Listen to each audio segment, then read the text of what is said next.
The hum of the jet engines was a constant, vibrating drone that seemed to settle deep into the bones of everyone on board. It was that specific time of a red-eye flight where the excitement of travel had completely worn off, replaced by a heavy, universal desire for sleep. The cabin lights had been dimmed hours ago, casting the interior of the plane in a soft, blue-tinted twilight. Outside the small oval windows, the world was pitch black, save for the occasional blinking of a wing light cutting through the darkness. Most of the passengers were slumped in their seats, wrapped in thin, synthetic blankets that never seemed quite warm enough. There was the sound of rhythmic breathing, the occasional rustle of someone shifting in a cramped seat, and the distant, muffled clatter of cups being stacked in the galley. It was a fragile peace, a temporary community of strangers bound together by the shared misery of economy class. In seat 14E sat a man who was known to millions of people. Yet right now, he was just another tired soul trying to get through the night. Keanu Reeves was dressed in a dark, worn-out hoodie and a pair of loose-fitting jeans. He had pulled the hood up over his head, not to hide, but perhaps to keep the draft from the vent above him off his neck. He looked incredibly ordinary. There was no entourage, no flashy jewelry, and no sense that he believed he owned the space around him. He was hunched forward slightly, his elbows resting on his knees, completely absorbed in a small, dog-eared paperback novel. The pages were yellowed, suggesting he had read it many times before. Every few minutes, he would carefully turn a page, the sound barely audible over the engine roar. He looked exhausted. The lines on his face seemed deeper in the dim light, etched by a life of both immense joy and profound sorrow. But there was a calmness about him, a stillness that made him seem almost invisible to the hurried flight attendants pushing beverage carts past him. He was just a passenger, happy to be ignored, looking forward to nothing more than landing and maybe getting a decent cup of coffee. However, not everyone on the flight was interested in sleeping or reading quietly. For rows back, in seat 18A, a man named David was wide awake. David was a businessman, or at least he dressed like one. He wore a stiff suit that looked expensive but uncomfortable, and his tie was loosened just enough to show he was unhappy about being stuck in a metal tube 30,000 feet in the air. He had ordered a few drinks when the service car came by, and the little plastic cups were now stacked on his tray table. He was restless, bored, and looking for something to break the monotony. David spent most of the flight fidgeting. He typed aggressively on his phone, sighed loudly when the Wi-Fi signal dropped, and kicked the back of the seat in front of him whenever he stretched his legs. The man sitting next to him, a retired teacher named Ben, had tried to make polite conversation earlier, but David had shut him down with a sneer and a grunt. David wasn't interested in connection. He was interested in status. He felt important, and he felt that the world around him should recognize that importance. About an hour into the flight, David stood up to stretch.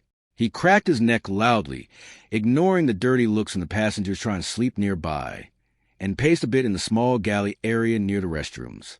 As he turned to walk back to his seat, his eyes scanned the cabin. It was a habit of his, checking out who he was flying with, looking for anyone who might be useful to know or anyone he could feel superior to. His gaze swept over the rows of sleeping heads until it landed on row 14. He saw the back of a man's head, a familiar profile, and a specific way of holding a book that clicked in his memory. David stopped in the aisle. He squinted slightly, leaning against the plastic partition of the galley for a better look. It was him. It was definitely him. David felt a jolt of adrenaline, sharper than the caffeine he had been drinking. He recognized the actor from the movies, of course, but seeing him in person, looking so small and unassuming in a cramped economy seat, sparked something strange inside David's chest. It wasn't joy at seeing a celebrity. It was a weird, twisted sense of power. He looked at Keanu, who was quietly turning a page, completely unaware he was being watched. A slow smile spread across David's face. It wasn't a nice smile. It was a smile of someone who sees opportunity to cause a scene, to elevate his own boring night by injecting some chaos into someone else's. He looked around the dim cabin. Most people were asleep. The flight attendants were hidden in the curtained-off areas. It was just him, the famous actor, and 100 unsuspecting witnesses. David sat back down in his seat, but the restlessness was gone, replaced by a focused, predatory energy. He nudged Ben, the man next to him, waking him up. "Hey!" David whispered loudly, pointing a finger toward the front of the plane. "Look, that's that guy. The actor. Keanu Reeves." Ben rubbed his eyes, squinting in the direction David was pointing. "Oh," Ben mumbled, his voice thick with sleep. "That's nice. Let me sleep, David." But David couldn't let it go. He didn't want to just see a celebrity. He wanted to interact with one on his own terms. He watched Keanu for a long moment. He saw the way the actor sat with his knees together, taking up as little space as possible. He saw the gentle way Keanu adjusted his blanket when the woman in the window seat shifted. "He looks pretty tired," David muttered to himself, though he said it loud enough for Ben to hear. "I bet he's used to flying private. What's he doing back here with us? Probably trying to relate to the common folk. It's probably a PR stunt." The logic didn't make sense, but David didn't care about logic. He cared about the narrative building in his head. He felt a sudden urge to poke the bear. He was bored. He had a little buzz from the drinks, and he was sitting 10 feet away from a movie star. In David's mind, this was a chance to be the main character of the flight. He wanted to be the guy who called out the celebrity, the guy who didn't care about fame, the guy who kept it real. He started unbuckling his seatbelt, the metal clasp making a sharp snapping sound in the quiet cabin. He stood up again, smoothing out his suit jacket. He checked his reflection in the dark window of the emergency exit, running a hand through his hair. He felt big. He felt loud. And he was about to make sure everyone else on the plane felt his presence, too. The peaceful quiet of the flight was about to be shattered, not by turbulence, but by the turbulence of one man's ego. Keanu turned another page, completely unaware that the storm was brewing just a few rows behind him. The air in the main cabin felt heavy and recycled, but to David, it felt like a stage waiting for a performance. He left his seat in row 18 with a deliberate, uneven stride, the alcohol in his system giving him a false sense of balance and a massive overestimation of his own wit. As he walked up the aisle, the carpeted floor felt soft under his shoes, absorbing the sound of his steps, so that he approached like a shadow, but his presence was becoming louder by the second. He didn't go to the restroom. He didn't need water. He had a target, and he was locking onto it. As he moved past the rows of sleeping passengers, he felt a surge of adrenaline. This was the most exciting thing that had happened to him in a long time, in his normal life. He was just another guy in a suit, shouting into a phone or sitting in traffic. But right now, he held the power. He knew something no one else had fully registered yet, and he was going to use it to make himself feel big. David stopped in the aisle, just a few feet away from row 14. He leaned his shoulder against the plastic housing of the emergency exit door, pretending to look out the small window into the blackness, but his eyes were fixed on the back of the dark hoodie. Keanu was still reading, his head tilted down, completely unaware that the dynamic of the flight had just shifted. The actor looked peaceful, a stark contrast to the nervous energy vibrating off David. David pulled his phone from his pocket. He didn't have a call to make, but he needed a prop. He tapped the screen and pretended to dial, waiting for the exact moment when a flight attendant was far enough away not to hear him immediately, but close enough to witness his importance. "Hey!" "Yeah, I'm on the flight," David said, his voice booming in the quiet cabin. He didn't whisper. He wanted the volume to cut through the drone of the engines. "You won't believe who is sitting right in front of me. It's that guy, the action movie guy." A few heads turned. A teenager in row 12 pulled an earbud out, looking around. A mother in row 10 shushed a toddler, her eyes scanning for the source of noise. David ignored them. He was performing for an audience of one, the man in the hoodie. "Yeah, Keanu." David laughed, a harsh, barking sound. "He looks rough, man. Flying economy? I guess his career really hit the wall. Maybe he needs some money." He laughed again, looking around to see if anyone was appreciating his humor. Keanu's hand paused on the page of his book. He didn't turn around yet. He just stiffened slightly, a subtle reaction that anyone else might have missed, but David saw it. The lack of immediate response bothered David.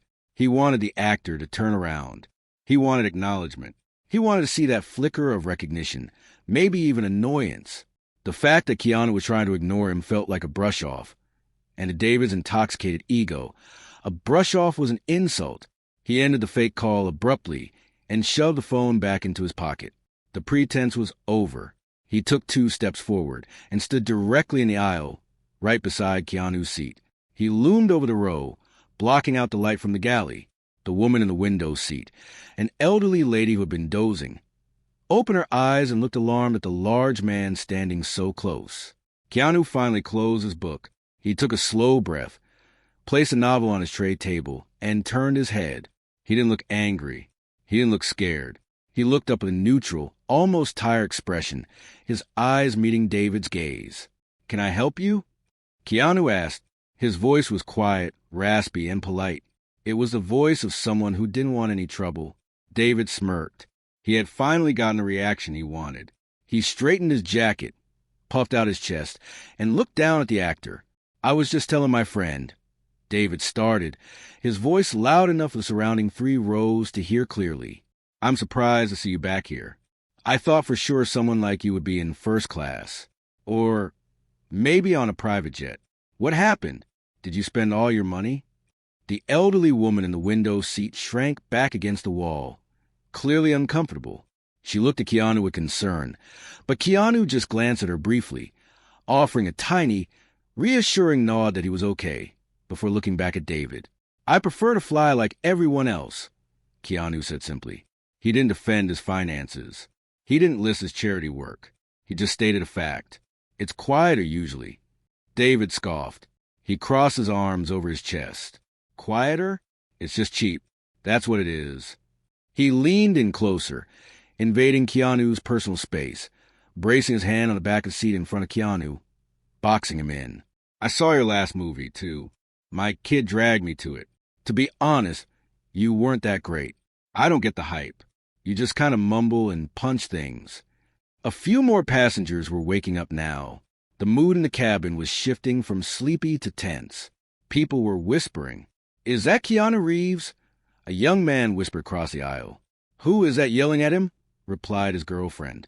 David could feel the eyes on him, and he mistook the attention for admiration. He thought he was being the truth-teller, the guy brave enough to speak up when everyone else was starstruck. He liked the feeling of holding the floor. He looked at Keanu, searching for cracks in the actor's composure. He wanted to see shame. He wanted to see Keanu shrink down in his seat. But Keanu didn't shrink. He sat up a little straighter. He watched David with eyes that were sad rather than angry. It was the look someone gives a person who is clearly in pain but doesn't know how to ask for help. "I'm sorry you didn't enjoy it," Keanu said, and he actually sounded like he meant it. "I always try to do my best." "Oh, save it," David snapped, waving his hand dismissively. "You Hollywood types are all the same. You think you're so special, but here you are, just taking up space like the rest of us." He laughed again, looking around at the passengers who were now fully awake and staring. "See? He's not a god. He's just a guy in a hoodie who can't afford a better seat." He was waiting for the crowd to laugh with him. He was waiting for them to join in the mockery. But the silence that followed his statement was deafening. No one laughed. The only sounds were the relentless hum of the engines and the soft rustle of a blanket. The teenager in row 12 looked at David with disgust. The mother in row 10 looked ready to press the call button for flight crew. The lack of validation only made David angrier. He felt the heat rise up his neck. He had committed to this bit, and now he had to double down to prove he wasn't just being a jerk. He had to prove he was right. "Seriously, give us a break," David continued, his voice rising an octave, becoming shrill. "We're trying to sleep. We don't need some washed-up actor breathing our air." He leaned down until he was inches from Keanu's face. "Why don't you just put your hood back on and disappear? Nobody cares." The words hung in the air, ugly and sharp. The cabin was perfectly still. Every person in the surrounding rows was holding their breath, waiting to see how the movie star would react to this public shaming. David had a smirk on his face, convinced he had won. He had humiliated a celebrity on a plane full of people. He was the king of this metal tube. But as he looked down, waiting for Keanu to look away, he realized something wasn't right. Keanu wasn't looking away, and he wasn't looking at David with anger. He was looking at him with a pity that was far more cutting than any insult could ever be. The plane continued to slice through the night sky, carrying 2 very different men. one who had everything but acted like he had nothing, and one who had nothing but acted like he owned the world. The storm was here, and it was only going to get worse before it got better. The silence that stretched out after David's last comment was not the comfortable silence of sleep. It was a tight, suffocating quiet that felt like the air had been sucked out of the pressurized cabin. David was still standing, his chest heaving slightly from his outburst, waiting for the reaction he felt he deserved. He had a smirk plastered on his face, but his eyes were darting around the dim space, looking for validation. He expected someone to chuckle. He expected a nod of agreement. He expected the world to align with his view, that he was a sane one, and the celebrity in the cheap seat was a joke. But the faces looking back at him were not amused. The teenager in row 12 had pulled his headphones down entirely and was staring at David with his mouth slightly open, shocked by the rudeness. The mother in row 10 had turned her body completely around in her seat, her arm draped protectively over the backrest, glaring at David with a look that could curdle milk. Even the man next to David, Ben, had sunk down in his seat. He pretended to be deeply interested in the safety card in the seat pocket in front of him, wanting absolutely no association with the spectacle unfolding beside him. The lack of support made David feel hot. A flush of embarrassment started to creep up his neck. But he didn't know how to back down. In his mind, the only way to fix this was to push harder. He had committed to the bit, and now he had to break the actor's cool exterior. He needed to see the cracks. "So, tell me," David said, his voice getting louder, cutting to the low drone of the engines. He leaned one hand on the overhead bin, looming over Keanu again. "I thought you guys were all about the private jets and the champagne. What happened? Did the tax man get you? Or did your last few movies just bomb that hard?" He laughed, a short, sharp barking sound that echoed off the plastic walls. "I mean, look at this. You're flying basic economy. No legroom, no free drinks. It's pathetic, really. You used to be a big deal." Keanu shifted slightly in his seat. He didn't look up at the overhead bin where David was posturing. He kept his eyes level, focused on a point on the seat back in front of him. His hands were resting on his knees, palms open and relaxed. It was a physical contradiction to the tension radiating from David. Keanu looked like a rock in a rushing river, unmoved while the chaos flowed around him. "I'm just trying to get home," Keanu said softly. His voice was so calm that it made David's shouting sound even more unhinged. "Home," David sneered. "Where's that? A mansion in Hollywood? Or did you downsize to an apartment?" He turned his head to address the audience he felt he had. "You see this guy? He thinks he's one of us. But if the plane crashed, he'd be the first one demanding special treatment." A few gasps rippled to the nearby seats. Mentioning a crash, even hypothetically, was a raw nerve on a flight. The woman in the window seat next to Keanu gripped her armrest tightly, her knuckles turning white. She looked terrified, and Keanu noticed it. He reached out without looking and gently patted her hand, a silent gesture that said, "Asterisk, it's okay. Ignore him. Asterisk." This small act of kindness went unnoticed by David, but it was seen by everyone else. It only deepened the divide between the two men. "Seriously, though," David continued, sensing he was losing the room and desperate to claw back his dominance. "I saw that last movie you did, the one with the explosions. My son made me watch it. I sat there for 2 hours thinking, this guy is getting paid millions for this?" David shook his head, pretending to be disappointed. "You weren't good. You're not even a real actor, are you? You just know how to look moody and punch things. I've seen high school plays with more emotion than you showed. You're just lucky.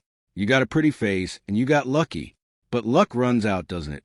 He leaned down closer, invading Keanu's personal space even further.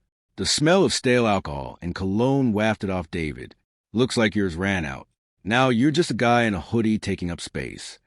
David let the words hang there. He looked at Keanu, searching his face. He wanted to see the eyes go hard. He wanted to see the jaw clench. He wanted Keanu to stand up and shout back. He wanted a celebrity to throw a tantrum, to prove that Hollywood stars were spoiled brats who couldn't handle the truth. If Keanu fought back, David could play the victim. He could say, "Look at him, he's crazy." But Keanu did none of that. Keanu just sat there. He blinked slowly. He didn't cross his arms defensively. He didn't scowl. He looked at David with a gaze that was sad and incredibly patient. It was a look you give a child who is screaming for candy in a supermarket. Not with anger, but with a weary understanding that the child doesn't know any better. The contrast was jarring. David was red-faced, veins bulging in his neck, sweating slightly in the cool cabin air. Keanu was a picture of stillness. The more David yelled, the quieter Keanu seemed to become. "What?" David snapped, thrown off by the lack of reaction. "You got nothing to say? You can't defend your work? You can't tell me I'm wrong? Or are you just too high and mighty to talk to me?" David laughed again, but it was nervous now. He was punching a pillow. It just wasn't fighting back. He felt ridiculous, but he couldn't stop. He had invested too much in this moment. He looked around desperately. Is he mute? Can someone else get him to talk? Maybe he needs a script. He kicked the base of Keanu's seat, a light, petulant kick. "Hey, Matrix guy, I'm talking to you." The kick was a final straw for the atmosphere in the cabin. The tension was now a physical weight. The flight attendant, a tall woman with a stern expression who had been watching from the forward galley, started walking down the aisle. She moved with purpose, her eyes fixed on David. The passengers sensed that authority was coming and sat up straighter, preparing to point fingers at the agitated man in the suit. David saw the attendant coming. He knew his time was running out. He had one last chance to land a blow, to leave a mark before he was shut down. He leaned in until his face was inches from Keanu's ear. He dropped his voice to a harsh whisper, thinking that if he couldn't get the crowd to love him, he would try to terrify the man in the seat. "You're a fraud," David hissed, "and everyone on this plane knows it. You're nothing." He pulled back, waiting for the explosion. He waited for Keanu to finally break, to lash out, to prove David right. But as the attendant stepped up behind David and placed a firm hand on his shoulder, David realized he had failed. He hadn't embarrassed Keanu Reeves. He had only exposed his own ugly soul to 200 people. The regret hadn't set in fully yet. That would come later. But the first faint tickle of doubt was beginning to prickle at the back of his neck. The man in the hoodie hadn't flinched, and somehow that made David feel smaller than he had ever felt in his life. The flight attendant's hand was firm and heavy on David's shoulder. It wasn't a violent grip, but it carried the weight of absolute authority.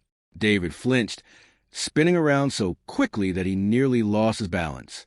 He found himself face to face with a woman who looked tired but was radiating a steely determination. Her name tag said Linda, and she wasn't smiling. "Sir," Linda said, her voice low and sharp enough to cut through the tension, "you need to return to your seat immediately. You are disturbing the passengers and creating a safety hazard by blocking the aisle." David opened his mouth to argue, to explain that he was just having a conversation, that he was the wrong party here. But the words died in his throat. He looked past Linda and saw the faces of the people in the nearby rows. The teenager was holding up his phone, recording him. The mother was whispering urgently to her husband. Ben, the man from the seat next to him, was staring resolutely at the floor, refusing to make eye contact. David realized, with a sudden cold jolt of clarity, that he wasn't a hero of this story. He wasn't the funny guy cracking jokes.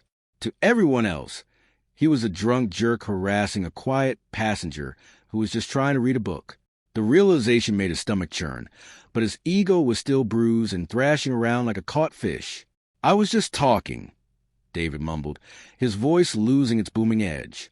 "He's a celebrity. He should be used to it. He is a passenger on this flight, just like you," Linda said, not budging an inch. She gestured firmly toward the back of the plane. "Sit down. Now." David hesitated for a fraction of a second. He looked back at Keanu, half hoping that the actor would say something, would yell back, would give him one last spark of conflict to hold on to. But Keanu remained still. He was looking up at David with those same sad, patient eyes. There was no triumph there, no smugness that the attendant had arrived. There was just a quiet waiting. Defeated, David nodded stiffly. "Fine. Whatever." He turned and shuffled back down the aisle, ignoring the whispers and the shaking heads. He slumped into a seat in row 18, the anger draining out of him and leaving behind a hollow, aching feeling of shame. The cabin was silent again, but it was a different kind of silence now. It was a silence that follows a storm. The air felt cleared, scrubbed clean by the confrontation. Linda lingered for a moment by Keanu's row, checking on him and the terrified woman in the window seat. "Is everything okay here?" she asked softly, her voice full of apology for the disruption. Keanu looked up and gave her a small, reassuring smile. "It's okay. Thank you." "Are you sure?" she asked. "We can move him if he causes any more trouble. Or we can move you." "No, please don't make a fuss," Keanu said quickly. He didn't want anyone else getting in trouble because of him. "I'm fine. Really. He's just had a long day." Linda looked at him for a moment, probably recognizing the immense grace in his response, and nodded. "If you need anything, you let me know." She walked back toward the galley, casting a warning glance at David as she passed him. The plane settled back into its routine. The engine drone returned to the forefront, but the energy in row 14 had changed. The shield of anonymity that Keanu had been trying to maintain was gone. The people around him were awake and watching. Keanu looked down the aisle toward David. He couldn't see the man clearly from this angle, but he could feel the waves of embarrassment radiating from the back of the plane. Most people would have been angry. Most people would have complained to the attendants, demanding that David be removed or scolded. But Keanu didn't feel anger.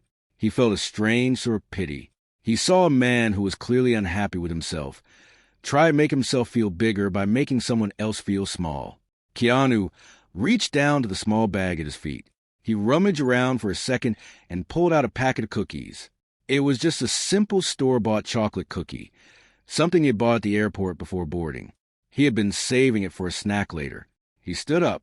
The movement caused a ripple of movement in the seats around him as people turned to see what he was going to do. Would he go confront David? Would he yell at him now that the bully was seated? Keanu walked slowly down the aisle. His footsteps were light. He stopped at row 18. David was staring out the window, his jaw clenched, refusing to look at the approaching figure. Ben, sitting next to David, looked up with wide eyes, terrified that the fight was starting again. "Excuse me," Keanu said softly. David flinched. He turned his head slowly, his eyes full of defensive venom, ready to snap again. But when he saw Keanu standing there, holding out a small package of cookies, the venom evaporated. He looked confused. His brain couldn't process the script. "I what?" David stammered. Keanu held the cookies out a little closer. "I noticed you seemed a little stressed earlier," Keanu said, his voice completely sincere, devoid of sarcasm. "And I know these flights can be rough. It helps to have a snack. It helps with anxiety." The simplicity of the gesture disarmed David completely. He had expected insults. He had expected a scene. He had not expected kindness. He had not expected a gift. David looked at the cookies, then up at Keanu's face. There was no mocking there. There was just a human being offering comfort to another human being. "I'm not hungry," David mumbled, but his voice lacked conviction. "That's okay," Keanu said gently. He placed the packet on David's tray table, right on top of the plastic cups.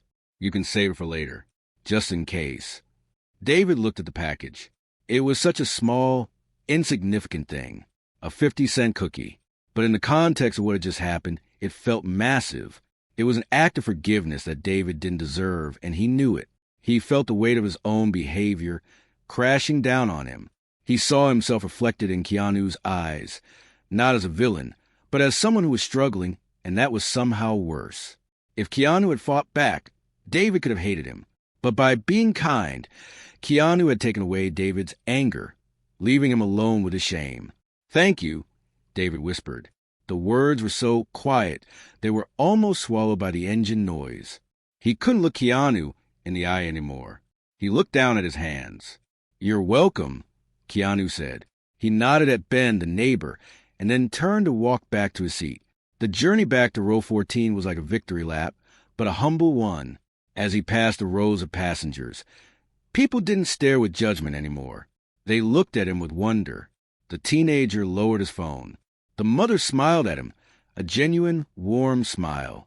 Keanu had won the room not by shouting the loudest, but by being the most decent person in the sky. He sat back down in his seat, picked up his book, and opened it to the page he had been reading.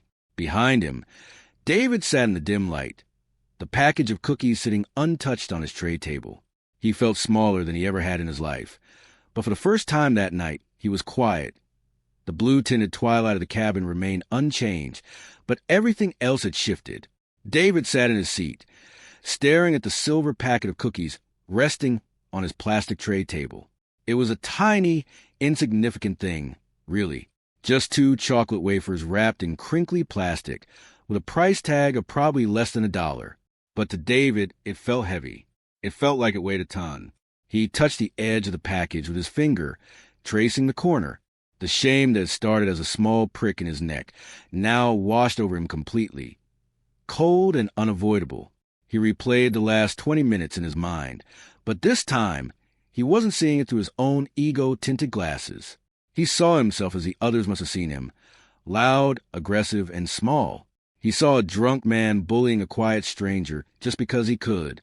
And he saw the stranger, Keanu Reeves, a man who had every reason to be arrogant, responded with patience and a gift. David glanced at Ben, the man sitting next to him. Ben was still pretending to be asleep, but his breathing was too shallow. He was avoiding David. The teenager across the aisle had put his phone away and was looking out the window, no longer interested in the show. David realized he had lost something important tonight that had nothing to do with dignity. He had lost the respect of the people around him, and worse, he had proven to himself that he was the kind of person who kicks down when he feels low. He looked down the aisle toward row 14. Keanu had opened his book again. He was reading calmly, one hand resting near his water cup. It was as if the entire confrontation had never happened. He hadn't turned around to gloat. He hadn't whispered to his neighbors. He had just gone back to his own world, leaving David to wrestle with his. The rest of the flight passed in a thick, thoughtful silence. The drone of the engine seemed to lull the other passengers back to sleep, but David was wide awake. The alcohol was wearing off, leaving him with a pounding headache and a dry mouth. He looked at the cookies again. He knew he should eat one. He knew he should accept the peace offering, even if it was too late to fix the impression he had made. But he couldn't bring himself to open the package. It felt like a sacred object now, a testament to his own failure and someone else's grace. Hours later, the pilot's voice crackled over the intercom, waking the heavy sleepers. "Ladies and gentlemen, we are beginning our descent into the city. Please bring your seats to the upright position." The lights in the cabin flickered on, harsh and bright, piercing the cozy darkness. People blinked and rubbed their eyes, stretching their limbs as the reality of the morning began to set in. The mood in the plane shifted from sleepy intimacy to the rushed, stressed energy of travel. Everyone started gathering their things, stuffing blankets into overhead bins and checking for phones. David remained seated. He waited until the fastened seatbelt sign dinged off before he slowly stood up. He felt stiff and tired. He wanted to be the first one off the plane to escape the judgmental stares, but he also didn't want to walk past Keanu. He felt a deep, physical reluctance to face that row again. As the line began to move in the aisle, shuffling forward inch by inch, David realized there was no escape. He had to walk past row 14 to get to the exit. He fixed his eyes on the back of the seat in front of him, trying to make himself invisible. He buttoned his suit jacket, tried to regain some semblance of professionalism, but he felt like a fraud in the expensive clothes. The line moved slowly. The mother in row 10 was struggling to get a bulky bag down from the bin. David almost stepped forward to help, but he stopped himself. He didn't trust his own hands anymore. He felt like anything he touched would turn sour. Finally, he reached row 12, then row 13. Then, he was standing right next to row 14. Keanu was standing now, waiting for the people in front of him to move. He had his backpack slung over one shoulder. He looked tired. The lines around his eyes were deeper in the harsh fluorescent light, but he was calm. He was looking straight ahead, watching the flight attendant at the front door. David stopped. His heart hammered against his ribs. He knew he should just keep walking.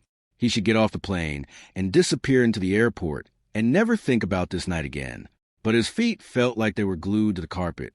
A powerful urge took hold of him. He needed to say something. He couldn't let it end with the cookies. He needed to acknowledge what had happened, even if it was humiliating. He took a shaky breath. Hey! Keanu turned his head slowly. When he saw David, his expression didn't change. There was no fear, no anger, no smugness. He just looked at him. Waiting, David swallowed hard. His voice came out as a croak. I just wanted to say I'm sorry. The noise of the other passengers seemed to fade away. For a second, it was just the two of them standing in the cramped aisle. I was way out of line, David continued, the words rushing out now. I had too much to drink, and I was just being a jerk. You didn't deserve that. You were just sitting there. Keanu looked at him. He studied David's face, seeing the genuine regret there. He saw a man who was beating himself up, a man who was having a very bad night. Keanu didn't lecture him. He didn't say, "You should be sorry." He didn't make a big scene about accepting the apology. He just nodded, a small, simple nod. "It happens," Keanu said softly. He gave a tight, understanding smile. "Long flights are hard on everyone.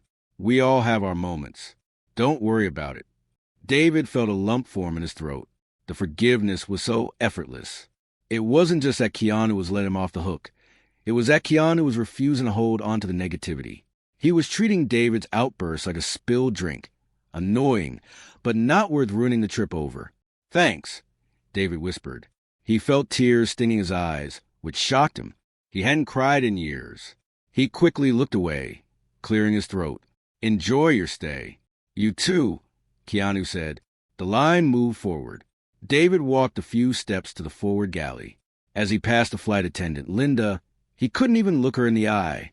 He mumbled a thanks and hurried into the jetway. The air in the tunnel was cool and smelled of stale air conditioning and jet fuel, but to David, it felt like fresh air. He was free. He walked briskly through the terminal, moving toward the baggage claim. He wanted to put distance between himself and the plane, but as he walked, he slowed down. He thought about the packet of cookies, still sitting on his tray table back in seat 18A.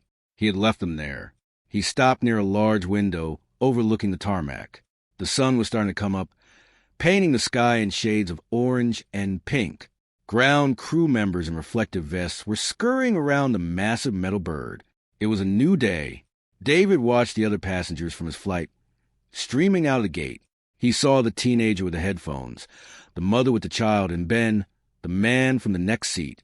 They were all chatting, looking at their phones, moving on with their lives. And then he saw Keanu. The actor walked out of the jetway, blending in perfectly with the crowd. He had his backpack on both shoulders now. He wasn't checking his phone. He wasn't rushing. He was just walking, head down, unnoticed by the majority of the people rushing past him. He looked like anyone else coming home from a trip. David stood behind a pillar, watching him. He felt a strange sense of peace wash over him, replacing the shame. He realized that he had tried to tear a man down to make himself feel tall, but the man had refused to fall. Keanu had stayed standing, not because he was strong or powerful, but because he was grounded in something real. David took a deep breath. He didn't try to go over and talk to Keanu again. He didn't need a selfie. He didn't need an autograph. The interaction in the aisle was enough. He had received something far more valuable than a celebrity story. He had received a lesson in how to be a human being. He adjusted his suit jacket one last time, feeling the stiffness of the fabric. He decided that tomorrow he would be better. He would be kinder to the people he worked with. He would be more patient. He would try to offer someone a cookie when they were expecting a fight. David turned and walked toward the baggage claim, leaving the airport behind him. The night was over. The storm had passed, and the sun was finally coming up.